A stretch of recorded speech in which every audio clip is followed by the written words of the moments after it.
یہ تقریباً 2500 سال پرانی بات ہے۔ ملک یمن پر اسد طبان نامی ایک بادشاہ کی حکومت تھی۔ یمن کی زبان میں بادشاہ کے معنی طبا کے تھے، اس لیے تاریخ میں یہ بادشاہ طبا اول یعنی پہلا بادشاہ کے نام سے مشہور ہوا۔ ایک مرتبہ طبا اپنے وزیر کے ساتھ سیر پر نکلا۔ تقریباً 1,00,000 پیدل چلنے والے اور 1,00,000 گھڑ سوار بھی اس کے ساتھ تھے۔ جس شہر میں یہ قافلہ پہنچتا، لوگ اس کے ڈر اور ہیبت کے مارے لوگ اس کے ساتھ بہت نرمی اور عزت سے پیش آتے۔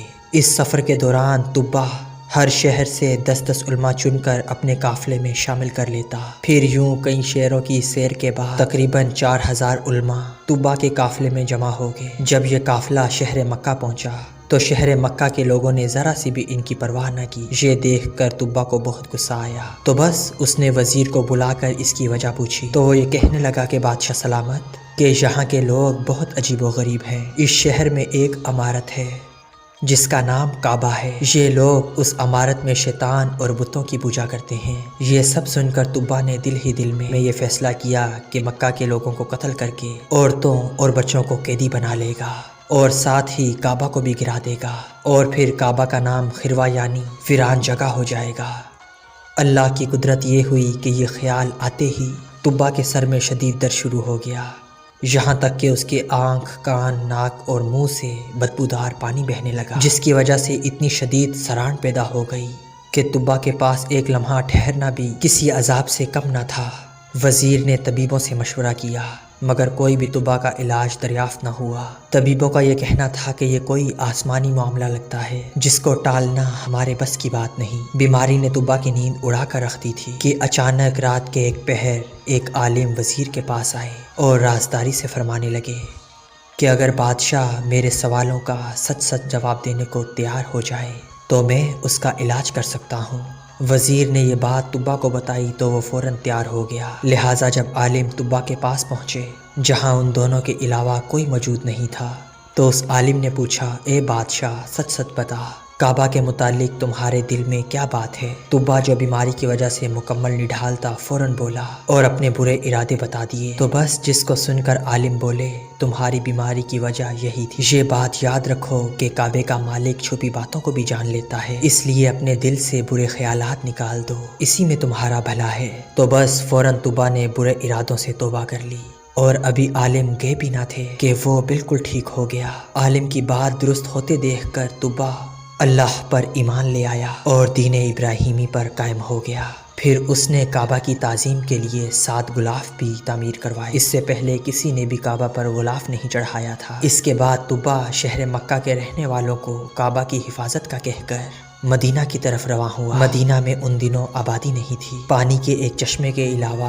یہاں پر زندگی کے کوئی آثار نہیں تھے۔ طبا کے قافلے والوں نے وہاں پہنچ کر اسی نہر کے کنارے پڑاؤ ڈالا۔ یہاں پر قیام کے بعد تقریباً 4,000 علماء کا ایک مشورہ ہوا، جن کے بعد ان میں سے 400 علماء نے یہ فیصلہ کیا کہ جب تک وہ زندہ ہیں کسی بھی حال میں اس جگہ کو چھوڑ کر نہیں جائیں گے، پھر چاہے طبا انہیں جلا ڈالے یا مار ڈالے۔ طبا کو جب یہ بات پتہ چلی تو وہ بہت حیران و پریشان ہوا۔ اس نے وجہ معلوم کرنے کے لیے وزیر کو بھیجا تو علماء نے فرمایا کہ یہاں ایک نبی تشریف لائیں گے جن کا نام محمد ہوگا، ان کی وجہ سے کعبہ اور مدینہ کو عزت نصیب ہوگی، وہ حق کے امام ہوں گے اور ان کی ولادت شہر مکہ میں ہوگی، اور پھر وہ ہجرت سے مدینہ کو نوازیں گے۔ وہ شخص یقیناً سعادت مند ہوگا جو ان کے زمانے میں ہوگا اور ان پر ایمان لائے گا، اور بس ہم اسی امید پر یہاں مرتے دم تک رہنا چاہتے ہیں کہ یا تو ہمیں حضرت محمد مصطفیٰ صلی اللہ علیہ وآلہ وسلم کا زمانہ نصیب ہو جائے یا پھر ہماری اولاد اس سعادت سے تر ہو جائے۔ وزیر یہ تمام باتیں سن کر جب آ کر اپنے بادشاہ طبا کو بتاتا ہے تو بس طبا نے یہ فیصلہ کیا کہ کیوں نہ میں ان علماء کے ساتھ یہاں پر ٹھہر جاؤں کہ کیا پتہ اس 1 سال میں حضرت محمد مصطفیٰ صلی اللہ علیہ وآلہ وسلم کا دیدار نصیب ہو جائے۔ اس خیال سے طبا نے بھی وہیں قیام کر لیا اور 400 علماء کے رہنے کے لیے 400 گھر بنا دیے اور ان کی شادیاں کروائیں اور ان کو خوب مال و دولت بھی دیا۔ 1 سال رہنے کے بعد جب طبا کا وہاں سے جانے کا ارادہ ہوا تو اس نے بارگاہ رسالت میں پیش کرنے کے لیے ایک خط لکھا جس کا عنوان اور مضمون کچھ یوں تھا: طبا الاول احمیر بن وردہ کی طرف سے 2 جہانوں کے رب کے رسول اور سب سے آخری نبی محمد صلی اللہ علیہ وآلہ وسلم کی طرف، میں آپ پر اور قرآن پاک پر ایمان لاتا ہوں اور میں آپ کے دین اور سنت کو اپناتا ہوں اور جو شریعت آپ لائیں گے اسے بھی قبول کرتا ہوں، اور اگر میں آپ کی صحبت کا شرف پانے میں کامیاب ہو گیا تو یہ مجھ پر رب کا انعام ہوگا، اور اگر یہ سعادت مجھ کو نہ مل سکی تو آپ قیامت کے دن میری شفاعت کریں گے۔ یہ خط لکھنے کے بعد طبا نے اپنی سنہری مہر اس خط پر لگائی۔ پھر طبا نے اس خط کو علماء کے سپرد کر دیا اور یہ وصیت کی کہ اگر آپ کی ملاقات آخری نبی سے ہو تو یہ خط ان تک پہنچا دیجیے گا، اور اگر ملاقات نہ ہو تو آپ کی اولاد یا اولاد کی اولاد اس خط کو حفاظت کے ساتھ ان تک پہنچائے۔ تو بس یہ کہہ کر طبا مکہ سے ہندوستان کی طرف ہند کے شہر غلزان چلا گیا اور وہاں اس کا انتقال ہو گیا۔ طبا کے انتقال کے تقریباً 1000 سالوں بعد حضرت محمد مصطفیٰ صلی اللہ علیہ وآلہ وسلم کی ولادت ہوئی۔ آپ نے مکہ سے مدینہ ہجرت کی۔ اس ہجرت میں مسلمانوں کی مدد کرنے والے مدینہ شریف کے مسلمانوں کو انصار کہا جاتا تھا۔ یہ انصار انہی 400 علماء کی اولاد میں سے تھے اور 1000 سالوں سے اس خط کی مسلسل دیکھ بھال اور حفاظت کرتے آ رہے تھے۔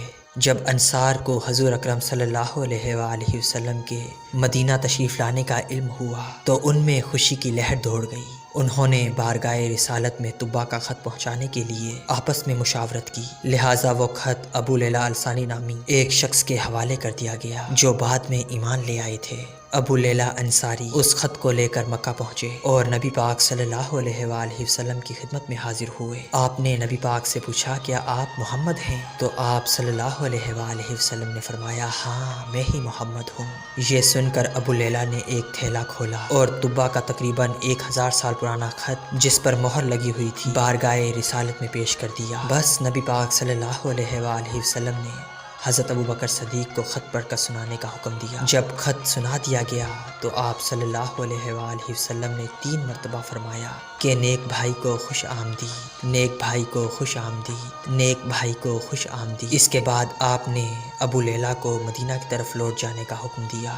کچھ عرصے بعد جب آپ صلی اللہ علیہ وآلہ وسلم مدینہ تشریف لائے کہ حضور ان کے ہاں قیام فرمائیں، مگر آپ صلی اللہ علیہ وآلہ وسلم نے فرمایا، میری اونٹنی کو چھوڑ دو اور جہاں خدا کا حکم ہوگا یہ وہاں ٹھہر جائے گی۔ لہٰذا اونٹنی چلتے چلتے صحابہ رسول حضرت ابو ایوب انصاری کے گھر کے آگے رک گئی۔ حضرت ابو ایوب انہی علماء کی اولاد میں سے تھے جنہوں نے طبا کی اصلاح کی تھی، اور آپ کا مکان وہی مکان تھا جو طبا نے خاص کر کے آخری نبی پاک صلی اللہ علیہ وآلہ وسلم کے لیے بنایا تھا۔